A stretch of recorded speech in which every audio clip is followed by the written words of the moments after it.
Emmanuel Macron sur l'île de Sein. Le président de la République est arrivé en fin d'après-midi pour poursuivre son parcours commémoratif de l'appel du 18 juin. Après le Mont Valérien, hommage aujourd'hui aux 130 Sénans partis pour l'Angleterre après cet appel lancé par le général de Gaulle le 18 juin 1940. Une visite suivie par les Sénans. Claire Louet et Stéphane Sauvillier les ont rencontrés.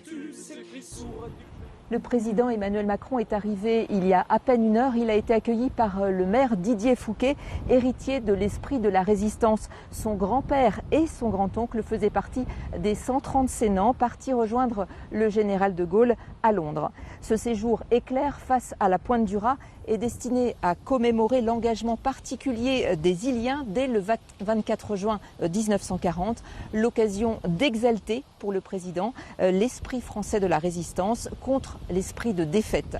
Une visite actée depuis plus d'un an, mais qui se déroule dans un contexte très particulier, celui de la dissolution et du succès du Rassemblement national. Sein, l'une des 5 villes élevées au rang de compagnons de la libération, dont on dit volontiers qu'elle est la plus gaulliste des îles bretonnes, a placé la gauche en tête des européennes, suivie de très près par le Rassemblement national à seulement 4 voix d'écart. Comment les habitants lisent-ils cette séquence présidentielle? Nous leur avons posé la question.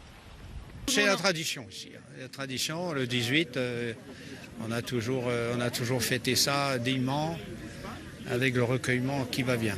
Moi, c'est rendre hommage aux garçons, aux hommes qui sont partis en Angleterre il y a 80 ans. D'accord ? 84 même. 84 même. Donc c'est d'abord ça. Après, le reste... On a peur que ce soit un peu récupéré quand même à des fins électorales ou autres. Mais voilà, moi j'ai toujours peur. Je suis désolée, je suis émue à chaque fois, mais du manque de respect. Voilà. Et ça me bouleverse.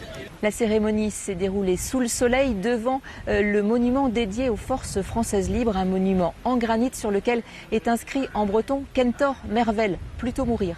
Des 130 Sénans partis rejoindre le général de Gaulle, 23 ne sont pas revenus. Et on écoute maintenant les propos du président de la République, un court extrait de son allocution lors de la cérémonie. Ils étaient 128. D'où venaient-ils ? De l'île de Sein, de plus loin, de l'âme de la France, de cette Bretagne humaniste qui s'est dressée face à la barbarie, de ces paysages où les silhouettes de roches affrontent les tempêtes, comme les affronte le monument aux Bretons de la France libre sur l'île, croix de Lorraine gigantesque et fixe face aux vagues. Oui, du pays de ceux qui préfèrent la liberté à la peur et qui refusent l'esprit de défaite.